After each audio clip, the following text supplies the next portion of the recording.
अस्सलाम वालेकुम। कराची में जो ज़लज़लों का सिलसिला शुरू हुआ था, मुसलसल अभी आ रहे हैं। और कितने ज़लज़ले आ चुके हैं जो 1 जून से शुरू हुए थे, और अब तक जो है कराची में कितने ज़लज़ले आ चुके हैं। इसके अलावा बलूचिस्तान में भी जो है ज़लज़ले, मुतादिद ज़लज़ले जो है वहाँ पर भी जो है रिकॉर्ड किए गए हैं। उनकी तफसील भी आज की वीडियो में जानेंगे।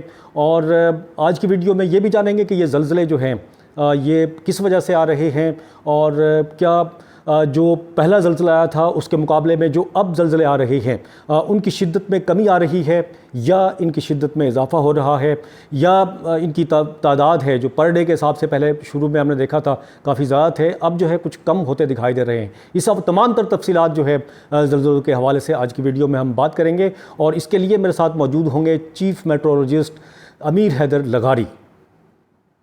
अच्छा अमीर हैदर लगारी साहब, ये बताइएगा, कराची में मुसलसल ज़लज़ले आ रहे हैं, एक तो ये बता दें इनकी तादाद कितनी हो गई, और इनकी जो शिद्दत है वो जो पहले आ रहे थे उनके मुकाबले में कम हो रही है, या फिर किसी की बढ़ भी जाती है, क्या मतलब सिलसिला है अभी तक? देखिए, अभी तक जो अर्थक्वेक आए वो 45 हो चुके हैं। और दूसरी बात ये कि अभी तक जो पहला यकम को आया था उससे, यकम मई को जो आया था, सॉरी यकम जून से जो आया था, वो अभी तक जो है वो 3.6 का था। उससे कोई भी बड़ा अर्थक्वेक नहीं आया है। और अभी जितने भी आ रहे हैं छोटे हैं, और ये उनकी फ्रीक्वेंसी भी बहुत हद तक कम हो चुकी है। हफ्ते में 1 या 2 आते हैं। पहले जो 7 एक दिन में आ रहे थे वो अब हफ्ते में 1 या 2 आ रहे हैं। ज़लज़ला जहाँ से आ रहा है मकाम तकरीबन वही लाइन है, या कोई इसकी तब्दील भी हो रही जगह? नहीं, बिल्कुल फेल्ट रिपोर्ट भी वहीं से आ रही है, और कोई जगह तब्दील नहीं हो रही।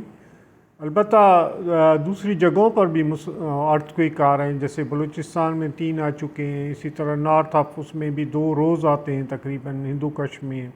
तो ये दूसरी तरफ तो एक्टिविटी हो रही है, लेकिन यहाँ पर एक ही जगह पर जो मखसूस है, हमारा लांडी और कोरंगी का इलाका जो फॉल्ट लाइन पर है, उधर ही एक्टिविटी हो रही है।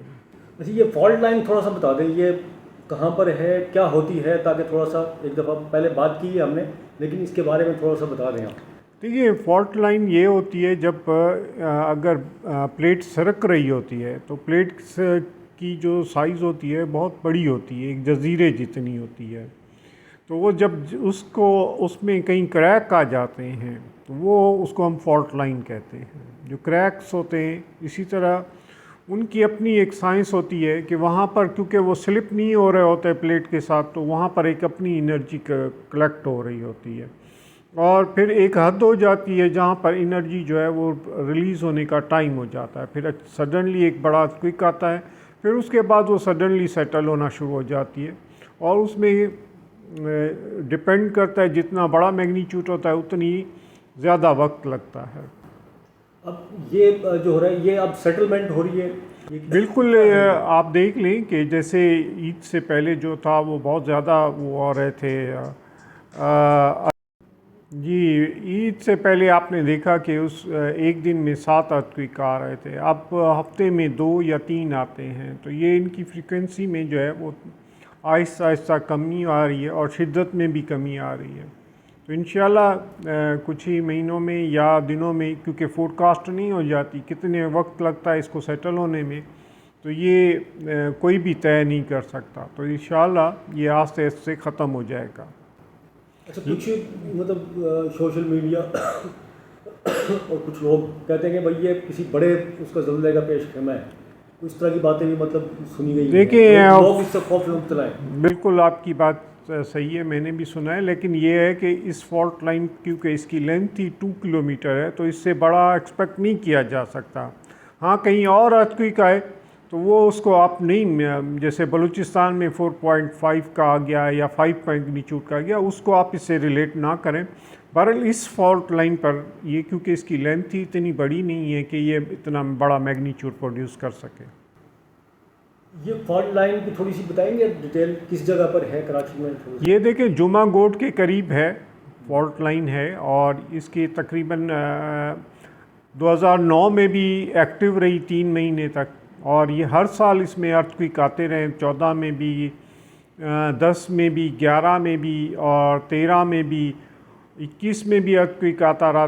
तो ये फ्रीक्वेंटली एक्टिव रही है, ये कोई नई बात नहीं है। तो ये है कि यहाँ पर अभी ये चीज़ सोचनी चाहिए, ये और ये नहीं कह रहा कि ये सेटल होने के बाद फिर दोबारा अर्थक्वेक नहीं आएंगे यहाँ पर। ये भी फ्यूचर में है कि क्योंकि ये फॉल्ट लाइन एग्जिस्ट करती है तो ये अर्थक्वेक आते रहते हैं यहाँ पर। इसका कोई कुदरती ज़ाहिर है आप वो निज़ाम है अल्लाह ताला का, कोई इसकी रिपेयरिंग मतलब हो जाती है ऑटोमेटिकली या क्या होता है इसका कोई क्या? देखिए, रिपेयरिंग का कोई इंसानी वो चीज़ तो है नहीं जो हम रिपेयर करें, ये नेचर सिस्टम होता है। तो ये होता है कि जब एक दफ़ा एनर्जी रिलीज़ कर लेता है ज़्यादा तो ये फिर काफ़ी अरसे तक खामोश रह जाती हैं प्लेटें, ताकि वो जो है जब तक नई एनर्जी उसमें डेवलप नहीं हो। तो इसलिए वो सेटलमेंट के बाद वो काफ़ी अरसे तक खामोश रहती है।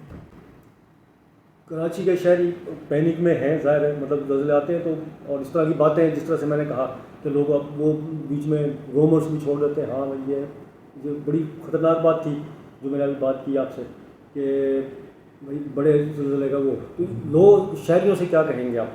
देखिए, ये आप रहते वहाँ पर हैं, पाकिस्तान का तकरीबन आधा हिस्सा जो है वो प्रॉन्स एरिया अर्थक्वेक आते रहते हैं। और आपको पता है कि इस्लामाबाद वाले भी रह रहे हैं, मुज़फ़्फ़राबाद में इतना बड़ा ज़लज़ला है, उसके बावजूद भी आबादी तो है ना वहाँ पर, लोग रहते भी हैं। तो ये अर्थक्वेक वहाँ भी ऑलमोस्ट 2 या 1 जो है रोज़ ही वहाँ हिंदू कश में आ जाता है। लेकिन ये तो नहीं है कि वो लोग कोई किसी ने ना मुज़फ़्फ़राबाद खाली किया, ना इस्लामाबाद, ना रावलपिंडी, ना आप पेशावर की बात करें, कोयटा में इतना बड़ा अर्थक्वेक आया, और बलूचिस्तान, गवादर, पसनी, इधर भी अर्थक्वेक आ रहे हैं। तो ये देखिए, जब हम उधर रह रहे हैं तो हमें अपनी तैयारी की करनी चाहिए, रादर के हम उसे खौफ ज़दा हो के। एक तो ये तैयारी में ये होता है कि बिल्डिंग अच्छी बनाएं, जो भी मकान बनाएं इस किस्म का हो कि हम कॉन्फिडेंट हों कि ये जो है ड्यूरिंग बड़े अर्थक्वेक जो है कोलैप्स नहीं होगा या गिरेगा नहीं, या हमारी सर पे नहीं गिरेगी।